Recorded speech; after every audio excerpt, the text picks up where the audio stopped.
안녕하십니까, 이진우입니다. 영국에 본사를 둔 반도체 설계 전문 기업으로 ARM이라는 곳이 있습니다. 보통 이런 설계 기업을 이 업계에서는 팹리스라고도 부르는데요.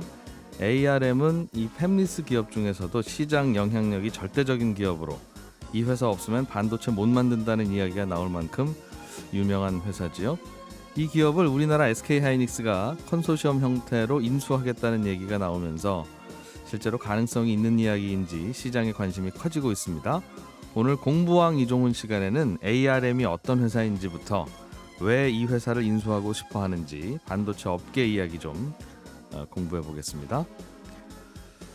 예전에 한때 스티커 사진이라는 게 유행을 했었는데요. 요즘은 MZ 세대들 사이에서 인생 4컷이라고 하는 4컷짜리 사진 찍기 열풍이 일고 있다고 합니다. 오늘 트렌드 리포트 시간에는 인생 4컷이 왜 인기인지 이 비즈니스 아이디어 좀 살펴보겠습니다. 손에 잡히는 경제 플러스 광고 듣고 시작합니다. 삼성전자나 퀄컴 이런 시스템 반도체 업체들이 사실은 반도체를 혼자 만드는 게 아니라 반도체 설계 기업인 ARM이라는 회사의 설계를 바탕으로 제품을 생산하고 있습니다. 이 회사를 우리나라의 SK하이닉스에서 인수한다는 이야기가 나오면서 업계가 아주 떠들썩한데요. 대신 공부해주는 공부왕 이종훈 작가와 이 얘기 좀 들어보겠습니다. 어서 오세요. 안녕하세요. 예.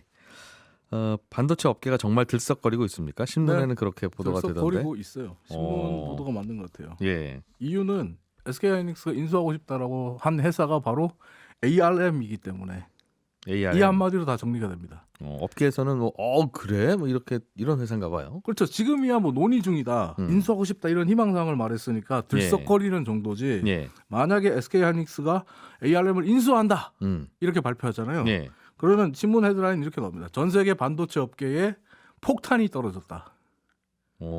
큰일이 난 거예요, 그러면 그 그렇죠. 말은? 지각 변동, 빅뱅이 발생했다라는 이야기까지 나올 정도로 실제로 SK하이닉스가 ARM을 인수하는 일이 벌어지면 그야말로 전 세계 반도체 업계가 난리가 납니다. 이 회사가 어떤 회사인데요? ARM이? 영국 캠브리지에 있는 반도체 설계 회사인데요. 사업 모델을 제가 조사해 보니까 굉장히 간단하더라고요.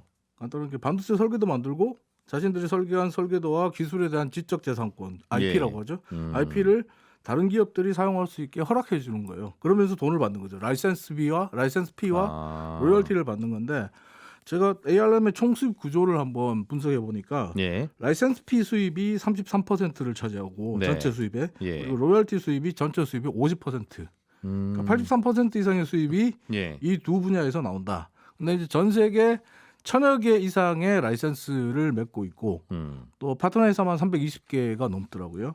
그리고 라이센스 피가 일반적으로 100만 달러부터 시작하고 많게는 1000만 달러까지 올라가고 라이센스 피는 한 번만 내면 되는데 로열티는 이 라이센스를 받아서 라이센스를 받아서 만들어서 판매하는 칩 한 개당 돈을 내도록 돼 있어요. 매출의 몇 퍼센트 이렇게? 판매액의 1% 혹은 2% 이렇게 책정이 돼 있더라고요.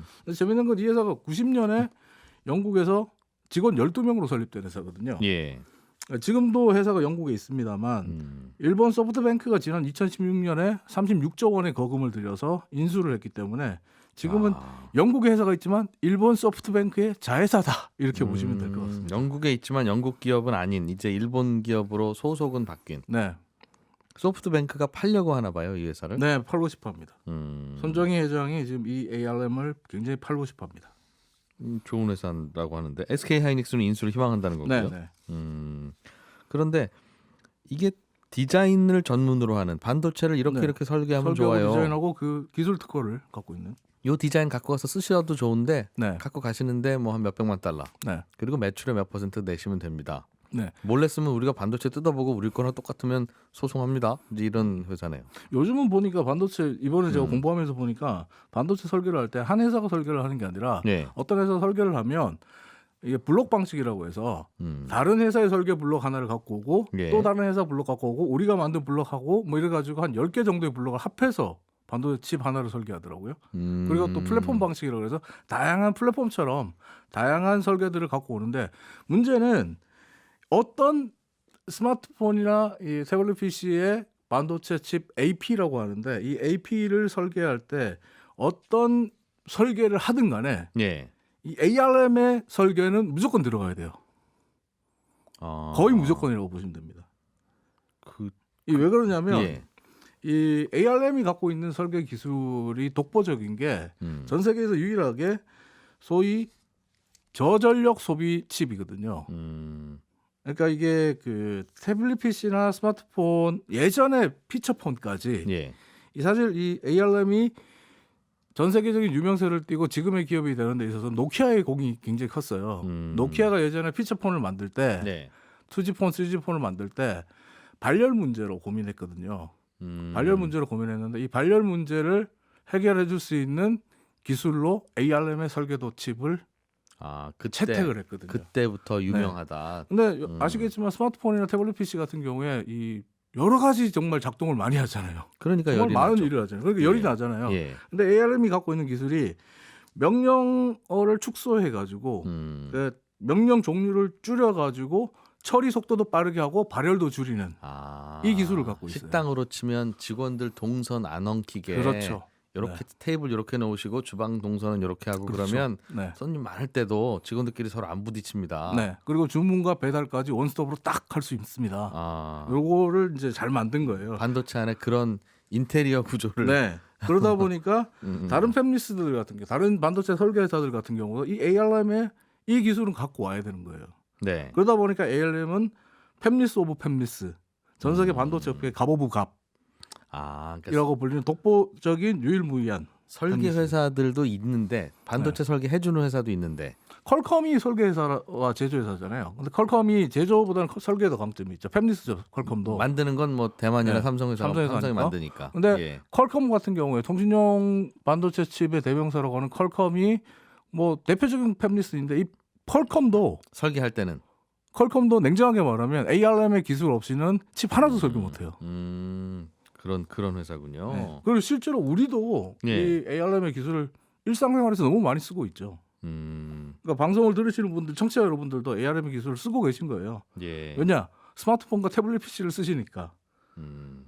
모든 반도체는 다 웬만하면 이 회사의 핵심 기술이 들어간 설계에 따라서 네. 만들어졌다. 많은 분들이 이제 스마트폰은 야 애플 때문에 쓰는 거 아니야? 라고 생각하시는데 애플도 이 ARM의 기술이 없었으면 예. 스마트폰과 태블릿 PC를 내놓을 수가 없었어요. 잠시 설명을 좀 드리면 이제 이 아까 말씀드렸던 애플리케이션 프로세서 AP라고 하는 네. 통합 반도체 칩이 스마트폰과 태블릿 PC에는 다 들어가야 되는데 이 발열 문제를 해결한 게 ARM이다 보니까 예. 이 ARM의 반도체 기술은 다 써야 되고 자료를 제가 찾아봤더니 ARM의 기술이 들어간 칩이 2012년 1년 동안 한 해 동안 전 세계적으로 87억 개가 판매됐고 2019년 한 해 동안 ARM 설계도를 활용한 반도체 생산 개수가 230억 개에 달합니다. 지금 전 세계 스마트폰의 95% 이상, 태블릿 PC의 85% 이상이 ARM의 IP, 지적 재산권을 활용해서 만들어진 거다. 설계로 만들어진 반도체로 만들어진 그렇죠. 이 말을 태블릿 뒤집어 PC, 보면 태블릿 PC다. 애플이나 삼성 같은 스마트폰 제조업체도 ARM이 없으면 스마트폰 태블릿 PC 생산할 수 없고 네. 앞서 말했던 퀄컴도 마찬가지고 삼성이나 대만의 이 TSMC 같은 파운드리 회사도 ARM이 없으면 단 하나의 반도체도 생산할 수 없다라고 해도 과언이 아닐 정도인데. 근데 이 회사가 네. 어디 앙심 품지 않고 네. 모든 반도체 회사들한테 그래요 돈 내고 갖다 쓰세요 하는 게 네. 고맙네요. 그것 때문에 한번 난리가 난 적이 있죠. 예전에 트럼프 행정부 시절에 미국 정부가 네. 구글에게 중국 하웨이 제재한다면서 안드로이드 제공하지 마라고 네. 했고 퀄컴에게 하웨이의 통신용 반도체 제공하지 마 이랬거든요. 그때 그 중국 하웨이 제재했던 거 기억나시죠? 네. 그때 하웨이의 반응은 이랬습니다. 마음대로 하세요. 안드로이드 기술 안 준다고? 줘봐. 그럼 우리가 OS 만들어 쓰지 뭐. 자체 OS 만들면 되니까. 반도체 칩 안 줘? 그래? 그럼 우리가 만들어 쓸게. 우리 만들 기술 있어. 만들게. 우리 라고 기술 했어요. 없어서 못 만든 거 아니다. 너희들이 싸게 만드니까 네. 사서 그러니까 쓴 거지. 하웨이에서는 눈도 깜짝 안 했어요. 근데 영국 정부가 우리도 트럼프 형님의 제재에 동참하겠습니다라고 예. 하면서 ARM 니네도 영국이 그러니까 영국 소재 기업이니까 동참해라고 한 거예요. 네. 그러면서 ARM이 하웨이에 그러면 우리 IP 못 드리겠는데요. 하웨이에 얘기합니다. 하웨이가 난리가 나요. 중국 언론들이 그때 어떤 보도를 했냐면 예. 하웨이에게 사형 선고가 내려졌다. 이거는 이 특허 안 쓰고는 칩을 못 만드는데. 반도체 칩이라는 자체를 생산할 수가 없어요. 그러니까 이때보다 하웨이가 본격적인 내리막을 탔거든요. 그리고 트럼프 행정부의 대중국 그리고 대하웨이 그 제재 정책이 빛을 볼 수 있었던 것도 ARM이 있었기 때문이죠.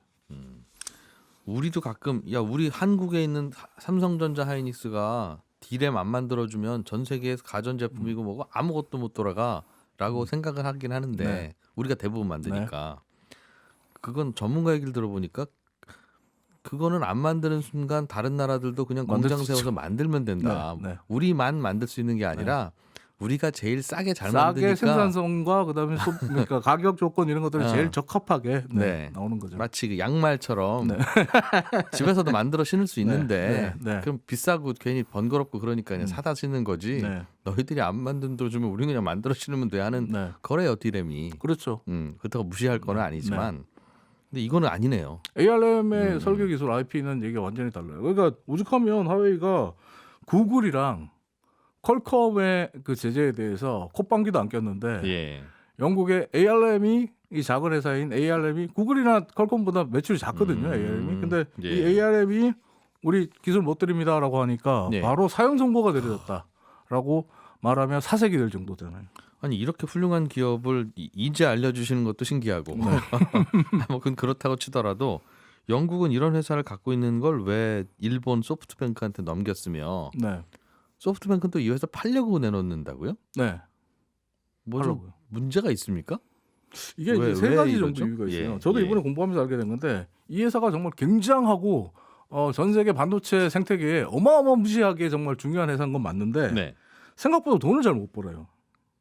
왜요? ARM의 이 주수입이 로열티 그리고 라이센스 피라고 했잖아요. 네. 그러면 스마트폰이나 태블릿 PC가 많이 팔려야 되잖아요. 예. 근데 스마트폰 시장이 사실은 포화 상태거든요. 지금 전 세계적으로. 그러니까 음. 예전만큼 판매량이 못 받쳐주는 거예요. 네. 더 이상 늘지는 않죠. 그렇죠. 예. 그러다 보니까 2016년부터 2019년까지 3년간 거의 매출이 정체되다시피 하고 있고 지금도 마찬가지 상황이고 그리고 라이센스와 이 로열티만으로 돈을 벌기 때문에 이 회사가 없으면 인텔이나 뭐 소위 삼성전자가 안 돌아간다고 하지만 예. 삼성전자는 인텔에 비해서 매출과 수익은 비교할 수 없을 정도로 작아요. 자료를 찾아보니까 대략 인텔이나 삼성이 한 분기에 버는 수익이 네. ARM의 한 2년치 수익보다 더 많더라고요. 딱 따박따박 요 인세 같은 것만 받아가는 네. 회사니까. 네, 인텔이 예전에 그 인텔 퍼스널 컴퓨터 PC 시절에 네. 그때 인텔 인사이더라는 로고를 붙여가지고 그 처음에 이제 자신들이 만든 인텔 칩을 예. 생산해서 돈을 벌었는데 처음에는 인텔도 라이센스를 했거든요. 근데 라이센스를 접어버리고 자기들이 자체 생산하겠다고 했던 게 라이센스만 줘가지고 로열티만 받아가지고 돈이 별로 안 된다. 우리가 만드는 게 낫다라고 한 거죠. 근데 ARM은 팹리스기 때문에 인텔처럼 뭐 갈 수가 없는 거죠. 그래서 수입이 일정 부분은 한정돼 있다. 이렇게 볼 수 그런데 있죠. 독보적인 기술이면 네. 지금은 매출의 한 1%를 뭐 예를 들면 로열티로 받는다 생각해 보면 우리 돈 더 필요해. 매출의 5% 내. 싫어? 매출의 10% 내. 하면 될 것 같은데. 그걸 못하게 해요. 아 그걸 못 하게 합니까? 오군들이 네. 어떻게 보면 다 고객사들이잖아요. 예. 그걸 좀 가장 그 소위 삼성전자나 인텔이나 대만의 TSMC나 이런 여러 기업들이 그걸 제일 두려워하거든요. 그리고 팹리스들도 그걸 두려워해요. 예전에 소프트뱅크가 예. 한 2년 전에 2020년에 미국의 그 그래픽 카드와 그 반도체 설계 전문이었던 이 엔비디아라는 회사에 예. 이 ARM을 매각하겠다라고 발표를 했어요. 그리고 엔비디아가 사겠다 그랬거든요. 예, 예. 돈을 주겠다. 그리고 우리는 인수했습니다라고 발표를 했어요. 네. 근데 그때 소위 구글부터 해서 구글, 애플, 삼성, 뭐 아마존 거의 모든 빅테크들과 네. 하이테크 기업들이 다 반대를 했어요. 왜요? 만약에 엔비디아가 이걸 가져갔다가 음. 우리 로열티 올리겠습니다라고 해버리면 이거 답 없다. 아. 근데 지금도 네? 가격을 올릴 수 있을 텐데. 근데 지금은 ARM이 그렇게 하지 않는 거예요. 굉장히 우호적이에요. 그래서 ARM을 뭐라고 부르냐면 반도체 업계의 스위스, 영세 중립국. 큰 욕심 안 부리는 네. 고마운. 네. 그런데 이 스위스를 누군가 가지겠다라고 네. 하면 가만히 있지 못하는 거죠. 그리고 또 하나가 이제 뭐냐면 사람이 ARM의 위치가 너무 독보적이다 보니까 예. 지금 전 세계 그 반도체 설계자들이 오픈 소스를 계속 개발하려고 해요. 지금은 뭐죠? 비록 오픈 소스라고 해서 그냥 누구나 쓸 수 있게 ARM의 기술과 ARM의 비슷한 기술과 걸로? 유사하게 우리가 이건 그냥 저작권 없이 풀어드리겠습니다. 라면서 여러 가지 오픈 소스를 올리고 있는데 네. 이 오픈 소스가 지금은 뭐 ARM을 대체할 수 있는 수준은 아닙니다. 근데 중국이 아까 말씀드렸듯이 ARM의 제재를 받았잖아요. 네. 중국이 이 오픈 소스 활용에 되게 관심이 많아요. 음. 우리가 ARM의 지배에서 벗어나야 된다. 참 묘한 그래서 회사네요. ARM이 어쨌든 이 오픈 소스의 활용으로 인해서 장기적인 수익 감소 위협이 있다, 위협 요인이 있다라고 보는 거고 마지막으로는 이제 그 모기업이라고 할 수 있는 소프트뱅크 재무가 별로 안 좋아요. 예. 돈이 좀 급해요. 소프트뱅크는 여기저기 뭐 투자 많이, 네. 많이 했다가 실패한 근데 케이스들이 좀 위워크나 있죠. 우버 예. 이런 것들의 실패가 그대로 타격이 돼서 ARM을 작년에 팔려고 했고 엔비디아가 아까 소프트뱅크가 ARM을 2016년에 36조 원에 샀다 그랬잖아요. 예. 근데 엔비디아가 그 자기들은 47조에 사겠다 그랬거든요. 근데 엔비디아는 못 샀죠. 다른 곳에서 반대해서. 네. 하이닉스도 마찬가지가 될 겁니다. 그럼 하이닉스는 인수할 수 있는 거예요? 단독으로는 불가능해요. 거의 불가능하다고 봅니다. 돈 때문에 비싸서? 예? 아니요. 돈이야 아, 하이닉스도 현금 자산이 100조 가까이 혼자 있죠. 가져가면 안 되니까. 근데 예. 삼성도 예전에 그 반도체 업계 관계자들에게 제가 정말 무식한 질문을 했거든요. 예. 아니 ARM이 그렇게 좋은 회사면 ARM을 삼성이 인수합병하면 되잖아. 그랬더니 삼성이 어떻게 사냐? 돈이 있다고 해서 살 수 있는 회사가 아니다. ARM은 돈이 있다고 반도체 회사 입장에서는 사고 싶다고 해서 살 수 있는 것도 아니고 돈이 있다고 해서 살 수 있는 것도 아니고 또 반대로 ARM을 갖고 있는 소프트뱅크 입장에서는 예. 팔고 싶어도 팔 수 있는 물건이 아니에요. 아, 특정 반도체 회사로 가면 그 나라 공정거래위원회 등등에서 무슨 독점 네. 내지는 이런 시비를 거나 보네요. 이게 이제 떡볶이로 비유하면 네. 떡볶이 골목이 이렇게 쭉 있는데 예. 이 떡볶이 골목에 떡을 공급하는 떡집이 딱 한 개 있어요. 근데 어떤 떡볶이 가게가 이 떡집을 사겠다라고 하면 다른 가게들이 가만히 있겠어요? 그러네. 그 집은 떡집으로만 남아 있어야 네. 되겠군요. 아. 통합 절대 못하게 하는 거죠. 그러면 좀 떡값을 올려도 될 것도 같은데. 그리고 그렇지도 떡값을 않고. 올릴 가능성이 있으니까 다른 아. 떡볶이 가게들이 반대하는 거죠. 근데 반대한다고 또 남의 기업이 또 네 그렇게 하겠습니다 하는 것도 그렇고 참 신기하긴 근데 이게 합니다. 서로 예. 눈치를 봐요. 그러니까 어떻게 보면 하이닉스 같은 경우도 단독으로 못 사니까 여러 기업들과 공동으로 컨소시엄을 예. 짜서 인수를 하는 방안을 짜겠다라고 하는데 이 컨소시엄도 문제가 되는 게 뭐냐면 앞서 말씀드린 대로 엔비디아 같은 경우에 ARM을 인수한다고 할 때 미국, 영국, 한국, 중국이 반대했거든요. 예. 그리고 빅테크들 다 반대했고. 어. 그러니까 이번에 하이닉스가 만약에 끌어들인다 그러면 빅테크들을 끌어들여야 되는데 네.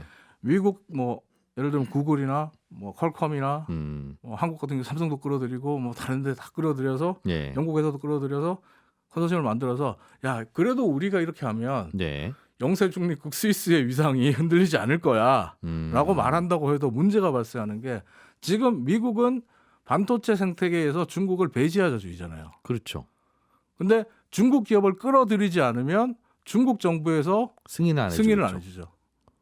그러면 중국 정부를 끌어들여서 ARM을 중국 같이 정부를 끌어들이면 인수하면 미국이 승인하는 가능성이 있어요. 에이 그거 어떻게 해요? ARM의 아주 중요한 지적재산권에 중국 정부가 접근할 수 있는 가능성이 생기기 때문에 그렇다고 중국 정부한테 승인을 안 받으면 못하죠. 합병을 못하죠. 음. 살 수가 없죠. 그러니까 이게 상당히 어려워요. 어려운 문제가 뭐냐면 지금 중국을 미국 주도하에 반도체 생태계에서 배제시키고 나면 네. 미국과 영국은 ARM을 국가 안보와 직결된 회사라고 보거든요. 특히 영국은. 네. 그러니까 영국이나 미국 같은 경우에 대부분의 무기에 들어가는 칩들이 다 ARM 설계 기반을 두고 있는 칩들이란 말이에요. 그렇겠죠. 그러니까 이 무기 체제에 들어가는 칩들의 기술까지도 중국에 넘어갈 수 있다고 생각하기 때문에 중국은 배제해야 된다고 생각할 거예요. 근데 중국 기업을 안 키우면 중국 기업이 할 수도 없고 중국 기업은 절대 없어요. 미국 기업이 사는 것도 중국이 싫고. 손정희 회장이 사실 ARM을 샀다가 예. 샀을 때 당시에도 중국에 넘기는 거 아니냐 하는 우려가 있었거든요. 아. 그러니까 중국을 잠재적인 고객으로 큰 손으로 생각을 했을 거예요. 예. 근데 미국 정부와 중국 정부의 사이가 나빠지면서 중국이 이탈해 버렸잖아요. 그래서 지금 시장에 큰 손 하나가 없어져서 지금 마음이 급한 거죠. 저는 좋은 회사인데 팔기도 어렵고. 팔기 어려워요. 사기도 그렇죠. 어렵고. 잘 들었습니다. 공부왕 이종훈 작가였습니다. 고맙습니다. 감사합니다. 저는 잠시 후 2부에서 찾아뵙겠습니다. 요즘 MZ세대들은 친구와 만날 때마다 인생 4컷 사진을 찍는 게 유행이라고 합니다. 이 인생 4컷이라고 하는 인스타그램 해시태그가 찾아보면 무려 90만 건이 넘는다고 하니까요. 오늘 트렌드 리포트 시간에는 MZ 세대들이 인생 네컷 사진 촬영에 열광하는 이유를 들어보죠. 요즘은 뭐가 유행이에요? 라는 질문에 대해서 항상 답을 주시는 분입니다. 로그인디 조형용 대표님 어서 오십시오. 네, 안녕하세요. 스티커 사진은 조 대표님도 어릴 때 찍었죠? 그럼요. 엄청 열심히 찍었죠. 그것도 뭐 한 컷짜리도 있고 네 컷짜리도 있고 뭐 9컷짜리도 있고 있었는데 맞아요. 요즘은 그런 거가 4개짜리인 거예요. 인생 네 컷이 뭡니까?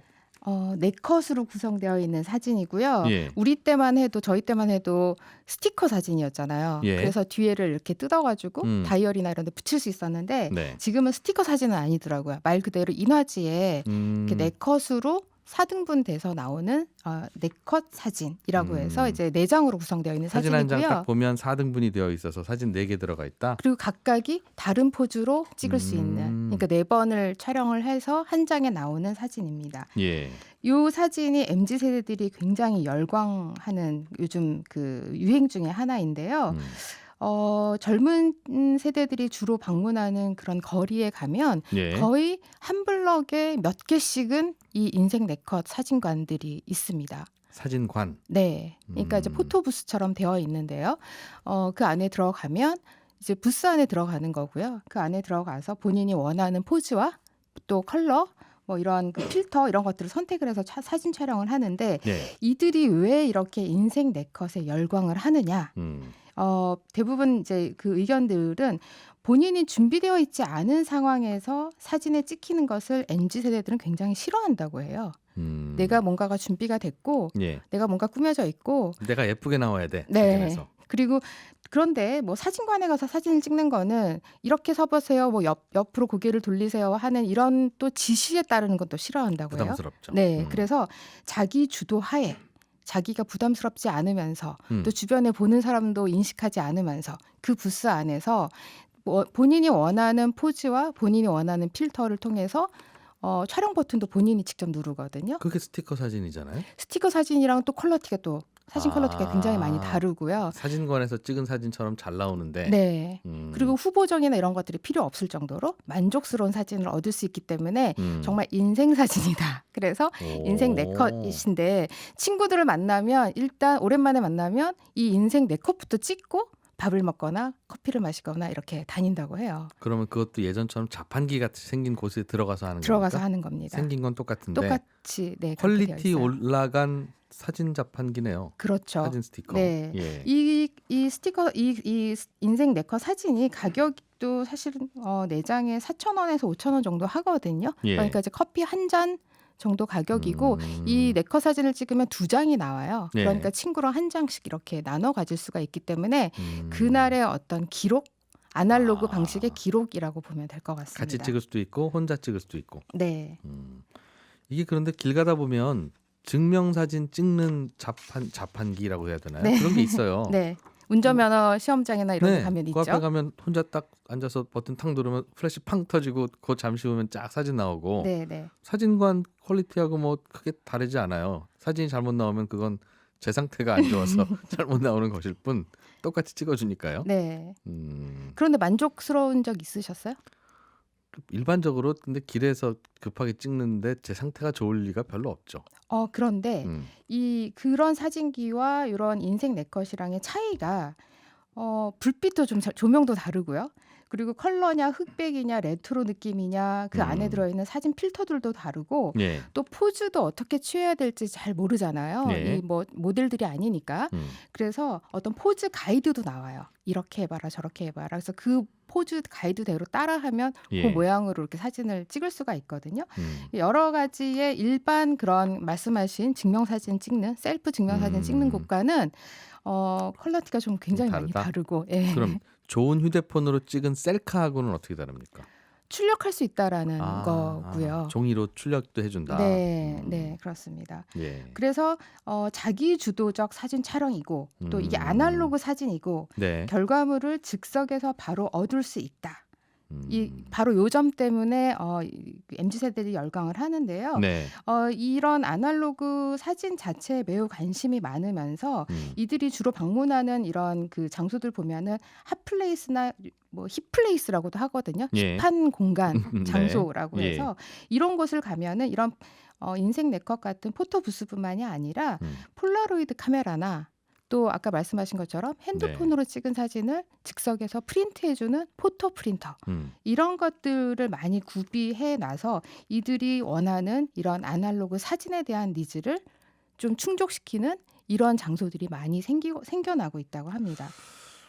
참 신기하네요. 한 몇 년 전이라고 해야 되나요? 한 20년 전?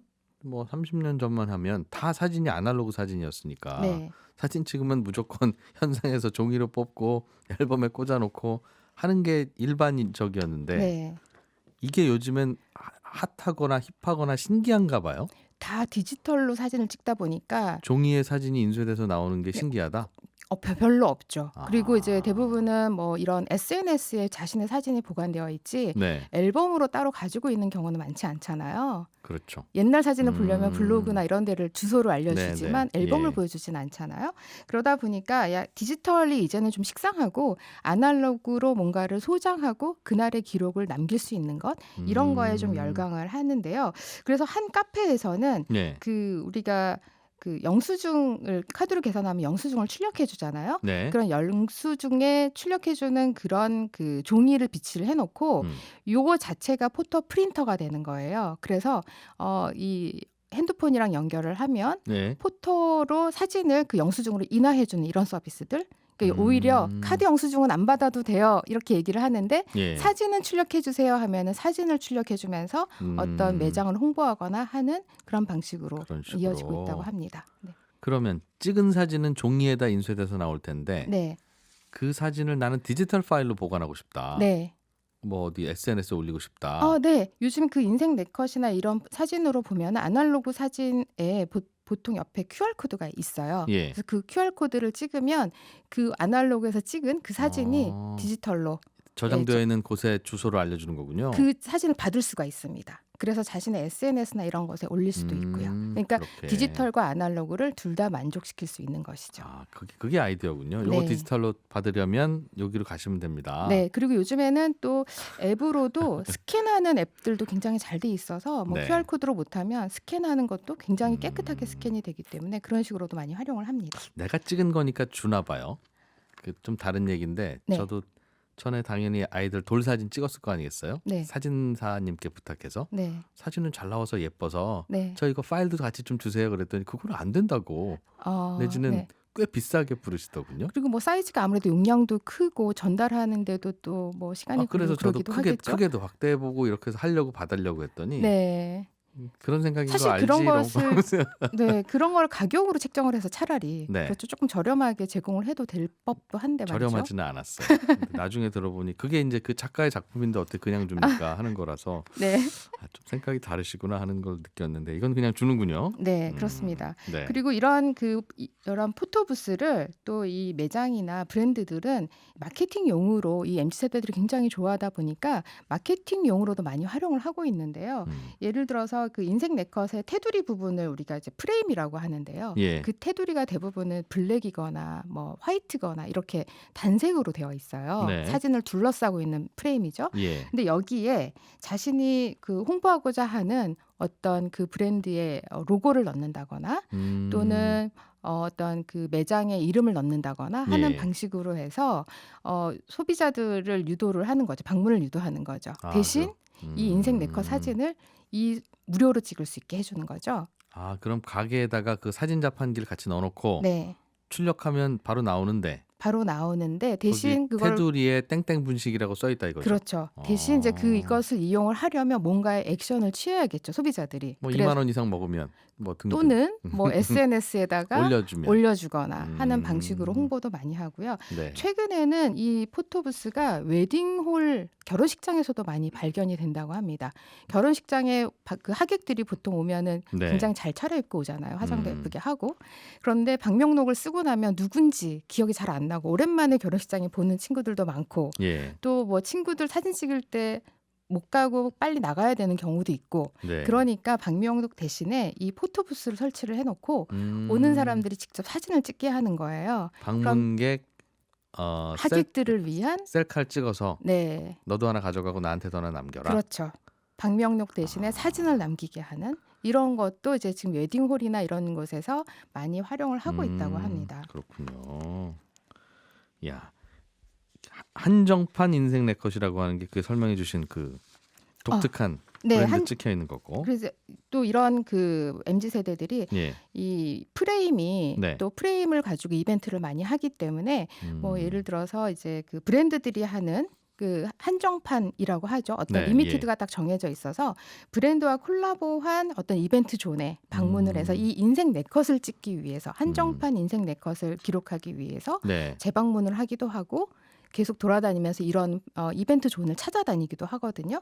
최근에는 그 아이돌 팬 사이트로 유명한 팬 커뮤니티로 유명한 포도알이라고 하는 앱이 있는데요. 예. 이 앱에서는 그 이게 팬 커뮤니티예요. 여기에서 매달 생일인 아이돌을 대상으로 이제 투표를 진행을 하거든요. 네. 그래서 그 생일날 가장 높은 투표를 얻은 그 아이돌의 얼굴을 사진을 이 인생 네컷 사진관에서 이 프레임의 안에다가 씌워가지고 이벤트를 하는 이런 리워드를 진행을 한 적이 있었어요. 그래서 소비자들 이 팬들이 그 장소를 방문을 하는 거죠. 그 자기가 좋아하는 아이돌의 프레임이 있는 그 사진에 자신의 얼굴을 담기 위해서. 아, 그럼 네 컷 중에 한 컷은 그분 사진이에요? 아니죠. 네 장이 다 내 사진인데 프레임이 다 아이돌 얼굴로 둘러싸여 있는 거예요. 프레임이라고 하면 사진 주변에 테두리? 네. 그러니까 거기에... 내 얼굴이랑 아이돌 얼굴이 같이 나오는 거죠. 네. 그렇게. 그래서 이런 게 굉장히 호응이 좋다 보니까 개인 팬들이 직접 자신이 아예 이 프레임을 디자인을 해서 네. 이런 포토부스들이나 사진관들과 제휴를 해서 비용을 내고 아예 팬들끼리 이런 존을 운영을 하고 있기도 합니다. 어떤 특정 홍대에 있는 어떤 사진관에 가면 네. 내가 좋아하는 이진우의 뭐 프레임이 있는 사진을 찍을 수 있다. 네. 그러면 이제 팬들이 거기로 간다는 거기로 거죠? 가는 거죠. 네. 그런 그런 이벤트들도 식으로. 하고 있습니다. 네. 예. 회사에다 하나 갖다 놓고 이렇게 프레임에다가는 회사 로고를 넣든 네. 사장님 감사합니다를 넣든. 네, 유명 회사의 어떤 재미있겠네요. 그런 카페나 카페테리아 같은 곳에서는 한쪽에 그런 식으로 비치가 되어 있기도 합니다. 네. 이게 그러니까 아날로그에 대한 감성을 독특하게 판단하는군요, 이제. 그렇죠. 그러니까 이제 뭐 레트로냐 뉴트로냐 이런 말들이 많이 있는데요. 이게 이제 약간 그 레트로나 뉴트로보다는 Y2K 트렌드라고 봐야 될 것 같은데 조금 더 어떤 그 자신들의 생활 방식이나 어떤 그 유행 문화 예. 이런 것을 복고의 아날로그나 이런 것들과 잘 결합한 것을 Y2K 트렌드라고 또 꼭 집어서 얘기를 하더라고요. Y2K 트렌드는 2000년대 생들이 하는 행동 어떤 패턴, 유행 이런 것들을 말하거든요. 2000년에 유행했던 게 아니라 네. 그때 태어난 분들이 맞습니다. 지금 20대 초반일 텐데. 그렇죠. 그래서 그들이 좋아하는 뾰족한 어떤 그런 트렌드를 이게 복고랑 연결이 됐을 때 Y2K 트렌드다 이렇게 이제 얘기를 많이 합니다. 그분들은 어릴 때는 필름 카메라 찍었었지라고 하는 추억이 없는 분들이네요. 첫 세대네요. 그렇죠. 네, 그러나 이제 뭐 부모님 세대나 다른 그런 그 영상들이나 뭐 네. SNS를 통해서 이 아날로그에 대한 감성은 전달은 받고 있는 거죠. 네. 그래서 이런 그 이들 세대들이 이런 그 포토부스뿐만이 아니라 아날로그 필름에 대해서도 굉장히 관심이 많은데요.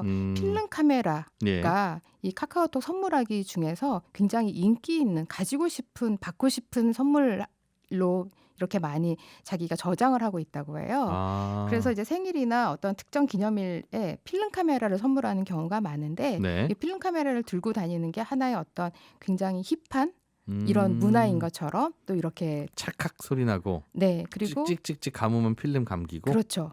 그리고 그것을 현상화로 현상소를 찾아다녀야 되잖아요. 그것도 재미라는 거죠. 네. 그래서 이런 필름 현상소가 또 굉장히 유행인데요. 잠깐만요. 필름은 팔아요? 필름은 판매를 합니다. 다행이군요. 네. 그것도 없어진 줄 알았어요.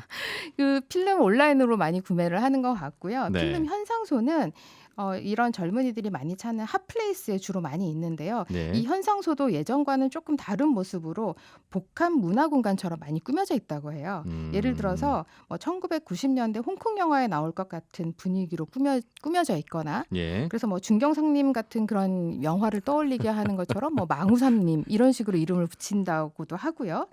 그리고 또 뭐 중고 필름을 그 구매를 하거나 또는 중고 카메라를 구경할 수 있도록 이렇게 네. 전시 공간처럼 비슷하게 꾸며 놓으면서 필름이 현상되는 시간 동안에는 뭔가를 체험하고 구경하고 할 수 있는 그런 공간으로 많이 꾸며서 이런 것이 뭐 힙지로라고 많이를 하는데 네. 힙한 을지로라고 해서 을지로 주변에 이런 필름 현상하는 가게들이 많아요. 많이 있다고 합니다. 어이구. 네.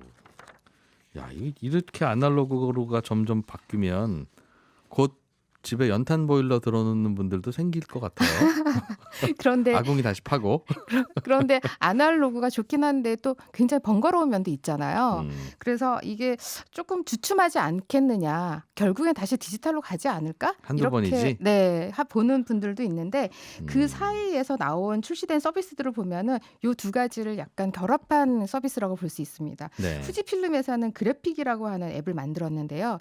이 앱이 진짜 필름처럼 정해진 사진만 찍고요. 네. 그 찍은 것을 인화한 걸로 집으로 배송을 해줍니다. 실제 앱으로 사진을 찍는 건데, 필름 카메라가 필요 없고 네, 사진을 찍어서 보내면 필름으로 현상해서 뽑아준다는 거죠. 네, 음. 그 프린터로 인화를 해서 보내주는 거죠. 집에 포토 프린터 있는 거랑 똑같긴 똑같이. 한데. 네. 그러니까 필름을 사지 않아도 되고 현상소를 찾지 않아도 되는데 사진은 디지털 카메라로 찍어라. 네, 이렇게 해서 24컷에 4,900원 정도 하니까 예. 가격도 뭐 필름 가격이랑 거의 비슷하다라고 볼 수 있겠죠. 야, 예전에 스마트폰 새로 나왔을 때 카메라로 그걸 찍어서 저장해서 그거를 포토 프린터 있는 곳에 가서 인쇄하면 그게 똑같은 건데 네, 그런 앱을 따로 만들어서 네, 이걸 이제 영업을 후지필름에서 하는군요. 직접 만들어서 네, 이렇게 해서 사진이랑 같이 필름도 한 장을 같이 보내준다고 해요. 그래서 뭔가에 이게 이 필름으로 인화한 것 같은 느낌을 같이 선물해 주는 것이죠. 요즘 MZ 세대들의 사진 찍는 문화와 트렌드 재미있게 잘 배워봤습니다. 고맙습니다. 잘 들었습니다. 네, 고맙습니다. 로그인디 조현경 대표였습니다. 예, 저는 내일 아침 8시 30분에 손에 잡히는 경제에서 인사드리겠습니다. 손에 잡히는 경제 플러스였고요. 내일 찾아뵙겠습니다. 고맙습니다.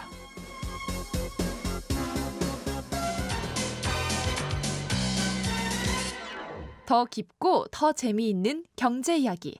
이진우의 손에 잡히는 경제 플러스.